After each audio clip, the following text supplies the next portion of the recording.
So a very warm welcome to you all to the annual general meeting of the Royal Geographical Society for 2020.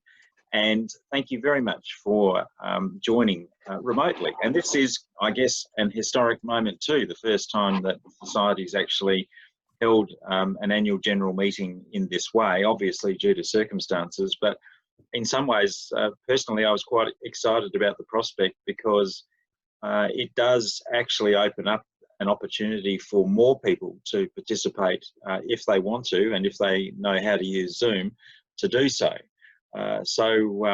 We'll see how things go tonight, but I think it's a perfectly adequate way of doing things, and I appreciate everybody making some time available. I think it'll be a reasonably concise meeting this evening because we don't have to go through the usual procedure with voting for positions. And that'll save us quite a little bit of time. So thank you again. To apologies now, and I think, Melissa, we have a couple that you're aware of.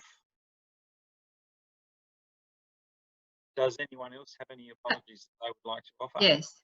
Well, I should just say Mark Data and the Honourable Dan Van Holst Pelican have both apologised. Thank you. And I just see from on the chat there, Tom Chapman is an apology as well. Are there any other apologies? Oh, okay. No, Lee, but you might want to let people know that we are recording this AGM. Yes, thank you for the prompt, Ian. And that's the other thing about this meeting as well. As Ian has said, we are recording it, so the AGM will be available for other members to view if they would like to after the event tonight at their leisure. Now to point 3 on the agenda, and that is the minutes of last year's AGM, which have been circulated. Would somebody who was in attendance at the AGM last year like to move that they are a true and correct record? Thank you, Bron. And the same with seconding. Thank you, Noel. All those in favour? Seconded, Yunus. I didn't see, I got Noel put his hand up before you, I think. Me, I can't put my hand up, but I agree. If you can either just say when things are appropriate, Margaret, or just give us a good nod of the head, that will suffice. All right, thank you. Okay. Right, to the President's report, and if you can bear with me, I've got a few things that I'm keen to sort of say as part of the President's report tonight. It's not too long, I hope, and it's just going to be some of the highlights of the past year, because of course there is a full version in the annual report which has been previously circulated. So let me begin. While the report to the AGM is normally based on the past calendar year, I can't possibly talk about that without reference to the current significant challenges with COVID-19. This has effectively seen the Society shut down through necessity and most normal activities suspended. However, many have been continuing to work behind the scenes, and mostly from home, I might add, to keep the Society functioning. We've had to rapidly embrace technology and new ways of doing things to make that possible, and I sincerely thank everyone who's been committed to doing things to the best of our ability during this time. Considerable effort's also been put into maintaining communication with members and in trying to record and provide our planned monthly lecture program via our website and YouTube. Council and the executive team have continued to meet regularly via Zoom throughout, and as restrictions continue to ease, let's hope that we can find a new normal quite quickly, while being entirely mindful of the safety and well-being of members and volunteers. So now to the calendar year of 2019 as featured in the annual report. The past years continued to be one of transition. The most significant change, I think, has come in moving the Society's finances online with a new accounting system. Special mention and thanks must go to Dick Wilson for initiating this, and for Margaret Duggan helping in that transition and in doing much financial work remotely. This electronic transition has been an enabler, I think, for our volunteers, and has done much to make the running of our affairs from home possible during this pandemic. Both Dick and Margaret are finishing up with their roles at this AGM, and I want to both specifically single them out and sincerely thank them for many years of devoted service. I'd also like to specifically thank Alan Pickering for his valued work in the RGS office, and know it's going to be challenging to replace him as he also steps down from this role. I'm sure that if we were in the same room, you would be offering them all a resounding round of applause. If I had to pick a few key highlights, I would probably nominate our last annual awards ceremony, the complete replacement of all of our computers, our printer, our lecture projector, the addition of better Wi-Fi connectivity in the rooms, and a highly successful Outback tour for members as some of the things that I think have been highlights over the 12 months. I'm enormously appreciative of the interest and generosity of the Director of the State Library, Jeff Stremple, for including us in the State Library's IT refreshment program, and for the strong working relationship that we've developed. The annual awards ceremony, to me, again, was a real highlight in the past year because it recognises the best young geographers at the tertiary level in this state, and now also the best young geographers at the secondary school level. The awards are also important to encourage interest in geography and hopefully to encourage young geographers to become members of this society. We need them, obviously, to take this society into the future beyond our own involvement and to have them help RGSSA flourish and grow. On behalf of the membership, I'd like to thank councillors, committee members and those volunteers who regularly attended the Society for 1 or 2 days or more a week in 2019. The Society's Council acknowledges our volunteer support and what that's meant for geography in this state over the last 135 years. We'll be welcoming new people into key roles this year, and we're also resolved to complete the transfer of all RGS records and business to be online. This will continue to make things easier for our volunteers and enable work to be done from anywhere at any time, rather than confining people to set periods working from within the rooms. This offers us far more flexibility into the future, and it will continue to make volunteer roles, I hope, more attractive. I'm also enormously appreciative of Rod Shearing, Melissa Gibbs and Noel Richards for their generous support and their enormous collective knowledge. There's something else, and I can't imagine being in this role without all of the wonderful work that they do to make the Society what it is. The Royal Geographical Society of South Australia is, as I say quite regularly, an extraordinary resource for the broader community, and we must all continue to work to raise its public profile. With the support of members, I'm also seeking to find ways to professionalise the Society with an aim to complete the cataloguing of our collection and hopefully positioning the Society to be able to consider employing staff in the future. In doing so, we can open our doors more meaningfully to anyone interested in geography and more broadly share the Society's remarkable collection. And that is my report. I move that for adoption. Would somebody like to second, please? Thank you, Ron. All those in favour? Carried. Thank you. Now to the financial statement. Now to the financial statements.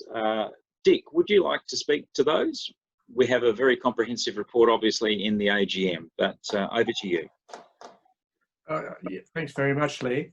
And firstly, thank you very much for those kind words that you said about me. And, you know, I suppose there is a fair bit of effort, but I have to say that I enjoy it all too, because of the association with all of the great people in the Society. Thank you for expressing it.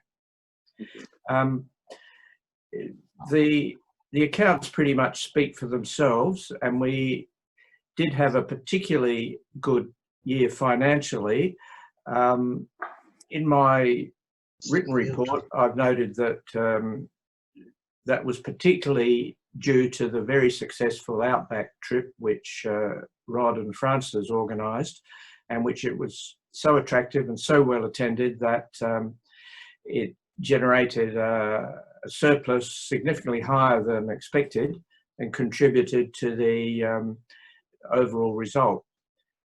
But also, Lee, your remarks about the year and all the things that have been achieved, which are very extensive, reminded me that some of the surplus was also helped by the fact that we didn't have to spend money on electronics, for instance, that the generosity of the library that you referred to was very valuable. So if we'd had to do that ourselves, our surplus would still have been a surplus, but nevertheless it would have been significantly reduced. So we have achieved a lot, and there were, you know, a number of reasons behind that. Other than that, I don't think there's much point in me elaborating on any particular point unless anybody's got any questions. It may well be possible to delve into the accounts if anybody has any specific questions about them.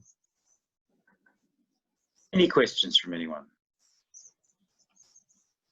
I think that's a ringing endorsement of your comprehensive financial statement. I don't have any question. Thank you, Eunice. And perhaps in closing, you know, we anticipate that Tony Merchant will be elected as the successor as the Treasurer, and I believe from working with him quite closely over the last few months that he's going to do a great job for all of us.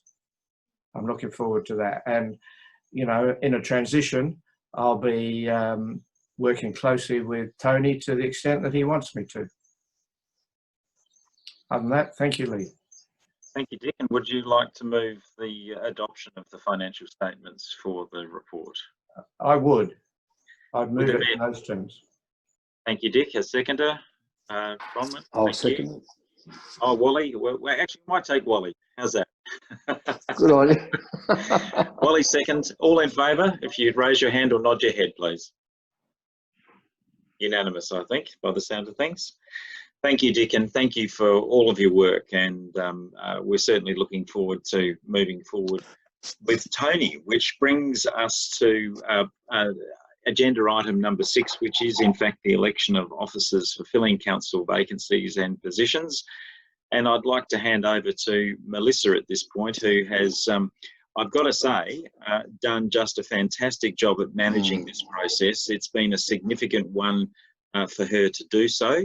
And I don't think anyone could question the fact that the Society has really tried to reach out to make sure that everybody does have the opportunity to vote for the elections this year, and then for collating the results. So as returning officer, Melissa, over to you. I think you're on mute. There you go. No, that's right. No, I'd like to thank everyone for the council in particular for the effort that they went into to try and determine what we could do that would still be as fair and as reasonable as possible while following our rules as closely as was practicable. And fortunately, the government decided that the sort of procedure we adopted was legitimate as well. So that's all very good. You've probably seen several times that we've had a nomination for President of Lee Radford, Vice President Ian Overton, Treasurer Tony Merchant, and 3 councillors, Noel Richards, Julia Short and Eunice. Now, these people were all duly proposed and seconded. Members were given ample opportunity to speak for or against these people through an initial survey, which gathered a lot of really positive feedback, which we were able to then provide to the membership with the actual voting survey. We had 40 members who voted, and not surprisingly, everybody was voted in with a resounding majority. And I would like to thank everyone who voted.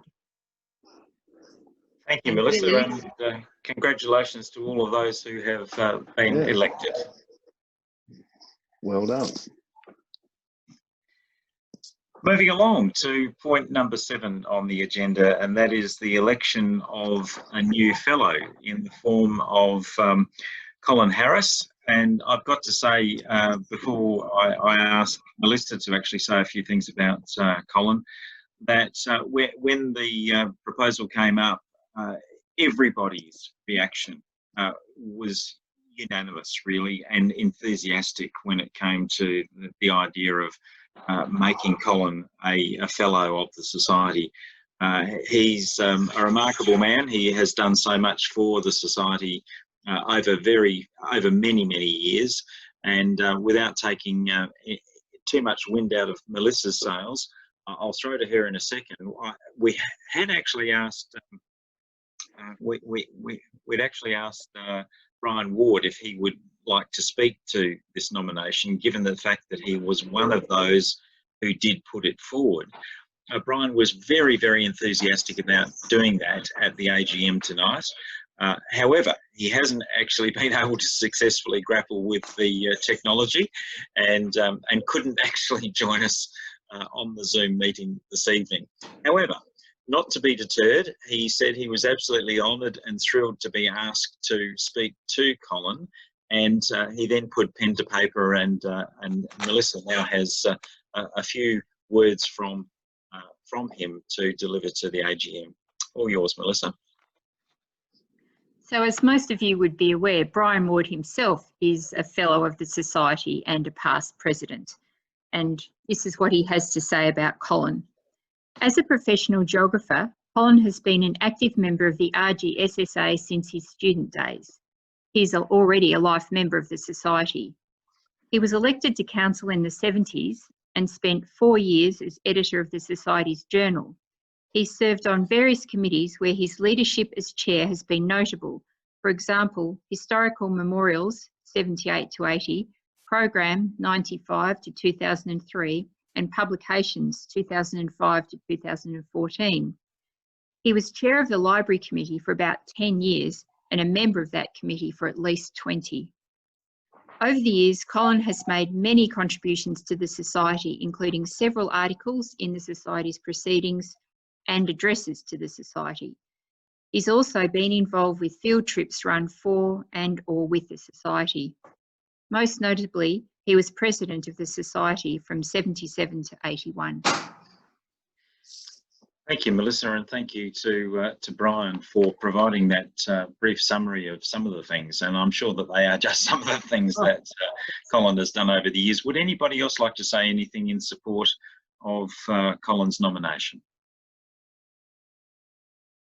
If not, I would like to put it to a vote. All those in favour of making Colin Harris a Fellow of the Royal Geographical Society, please raise your hand or nod your head. I think that is absolutely unanimous, and I will look forward very much to letting Colin know that he is to become a Fellow of the Society, and I think we will probably do something along the lines of what we did last year and present the fellowship to Colin at the Christmas dinner, assuming that all things are able to go ahead pretty normally by the end of the year. Let's hope so. Now, is there any other business that anybody would like to raise? Yes, Ron. Lee, I'd just like to put a motion of thanks to the State Library SA from the Council, just because while they have, prior to COVID, given us a lot of support, I think during COVID, it's been an extraordinary time, and the State Library have had an awful lot to deal with. So I just wondered if we could have a formal motion of thanks to the State Library of South Australia, notably Jeff, and just have that on the record for this meeting. I think that's absolutely appropriate, and I assume you would like to move that, Bron? I would, thank you. Seconder, please. Sally, I think. All those in favour, raise your hand or nod your head. Unanimous. And thank you for that, Bron. I think that is absolutely appropriate, and I'll look forward to reporting that back to Jeff as well, or you can too, for that matter, because I'm sure you'll be seeing him before I do. Actually, yeah, next week, but that's okay. I'll see all you awards people on the ether before then. And just finally, I thought you might be interested to know that I received a call from Government House this afternoon, and His Excellency is quite keen to touch base with all the different Royal Societies to sort of see how people have been negotiating this challenging period. And I have an appointment at 11 o'clock on Friday of next week to speak with His Excellency and to tell him a little bit about what we've been up to and how we've been going. So I'm looking forward to that, and just thought I might mention it to all of you here at the AGM this evening. So, Lee, that's before the Awards Committee meeting, after the Awards Committee meeting on Monday. Yes. So should we have a plan A and a plan B, like have an awards ceremony this year? Yes. Sorry, I was about to say yes, we should, and that's in fact what the program committee has also been talking about. So there's been a little bit of legwork on that already, Bron. There are a few people, including Francis, who are looking at a plan B. The meeting I'm talking about is a telephone conversation with the Governor on Friday week. It's not about the awards, it's a more general conversation. I'm still waiting on notification from Government House as to whether or not it is possible for them to offer us a date in November to have an awards ceremony for this year. I'm not entirely confident that it will come off, so that's why a fair bit of work is being done on a plan B at the moment, but we can talk about that at that committee meeting. Okay. If there's no other business, again, thank you very, very much for taking time out to get online via Zoom this evening for the AGM. I must say I'm really pleased that we were able to hold it. It was certainly of some concern back in March when we were looking down the barrel of what we were, and I think that we've made some really good decisions around this and a range of other things during this lockdown and restriction period of restrictions. And hopefully that positions us well for getting back to normal, or some form of normal, as soon as we possibly can. Was there something else? Yeah, just one question. I've taken some photos tonight to put on the Facebook page, and I was just wondering if anybody has an objection. You're about the size of a stamp. If you have any objection to your photos being on Facebook as part of this inaugural Zoom AGM, I'm just wondering if anyone's got an objection, tell me now. Can you give me some hair? I can try and draw it in. So long as you got my best side, it's okay. I've got quite a few to choose from. I'll make sure they're all good. Lee, thank you, Ron. We appreciate that. Thank you. Can I ask a geographical question? Just following up, I'm just wondering if by nodding or show of hands, people who would have found it difficult to get to the AGM under normal circumstances, or how I put this another way, who was able to attend tonight who might otherwise have found it difficult to come to a live meeting? All right. Yep. Not as many as I thought. Okay, all right, fine. Thank you very much. But nevertheless, I think it's important to note that, Ian, and thank you for asking the question. Yeah. Okay. If there's no further business, I'd like to declare the AGM for 2020 closed, and I thank you for your attendance. Thank you, Lee. Thanks, Lee. Good night. Bye, everybody. Have a good evening. Good to see you. Thanks.